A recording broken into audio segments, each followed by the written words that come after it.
Most of us have been setting boundaries incorrectly. And that's not our fault. It's nobody's fault. We just haven't been told how to set boundaries properly. We think we know, but we don't. So we often think that saying no and then telling someone how they should behave is a boundary. But really, a boundary is saying no and following it up with a consequence. So it's only required when there's been a boundary violation. So let's imagine your house. The house is your boundary. And when someone comes into that uninvited, they've violated the boundary. They've crossed the boundary. And at this point, you can either say, no, stop, and then yell at them and scream at them and throw things, or you can say no and then follow up with a consequence. Say, if you do this again, I'm going to call the police, or I'm going to leave the room, or I'm going to put the phone down. So I'll give you an example. Before we do that, I want to just say we're often afraid of saying no. And we often tell a lie instead as an explanation and in an effort to control the way the other person is thinking about us. So we often set ourselves up for boundary violations because we say yes when really we mean no. So I'll give you an example of something, an experience I had with a friend who I violated a boundary for her. Not knowing, and I'll explain a bit why as well. I rented a room from her, and I had a dog. And at the time, my dog was living with my sister, and I was missing my dog. He'd been there for a month, and I think that my sister had also had enough of him being there because it was a very, very big dog. If you scroll down my Instagram feed, you'll see how big he was. And my friend who I was living with also had a dog the same, and the dogs knew one another. And I told her that I was going to go to my sister's and collect my dog and bring him back. And she said, okay.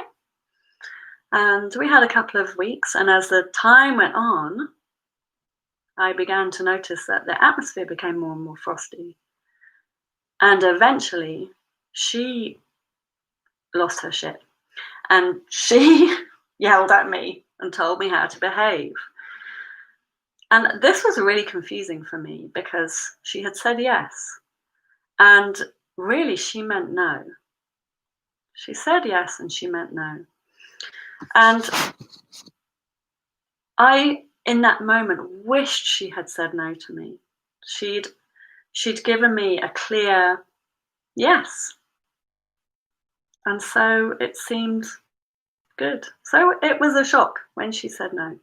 And so I want you to think about that with people in your life. When you say yes, if you really mean no, how is that for that other person when they hear later that you really meant no? So we need to get good at saying no so that we can say yes more often to the things that we really do want. No is always an option. We don't ever have to say yes when we mean no. We want to be in a place where we are choosing to say no or yes. But when we don't say no, we're choosing to do the thing that we haven't said no to. So in the case of my friend, when she said yes, she didn't say no when she really meant no. She chose to have the dog come in the house. So some of the thoughts that we tell ourselves and we lie to ourselves about it are, you can't say no to that. He won't like you anymore. You'll get in trouble. I'll be alone. That thought, I'll be alone, kept me in a relationship for much longer than I ought to have stayed in a relationship. That thought, I'll be alone, created a feeling of fear for me and kept me perpetually in a place that wasn't serving me at all. So boundaries are really a great way of practicing self-care really a great way of taking care of ourselves. They're created for ourselves and not for other people. If we don't have clear boundaries, people don't know where the boundary is.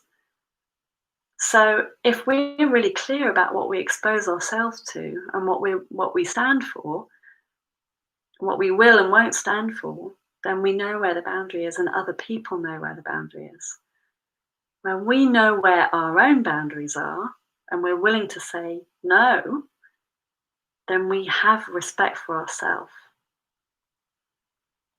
So once we've established the boundary for ourselves, then we can let other people know. I want to have a word about standing up for ourselves, because we often think that standing up for ourselves is a way of setting a boundary. Well, it's something that goes in the action line of the model. If you remember the model, circumstances, thoughts, feelings, actions, and results. So standing up for ourselves is an action that is driven often by fear, by worry, anxiety, by anger. It's not a boundary. It's taking action from a place of exasperation and anger, from negative emotion. If you haven't told someone the truth and then all of a sudden you're standing up for yourself, they may not understand. And that was the case with my friend and the dog. She was standing up for herself and what she wanted in her home, but I didn't understand in that moment. You can always say no.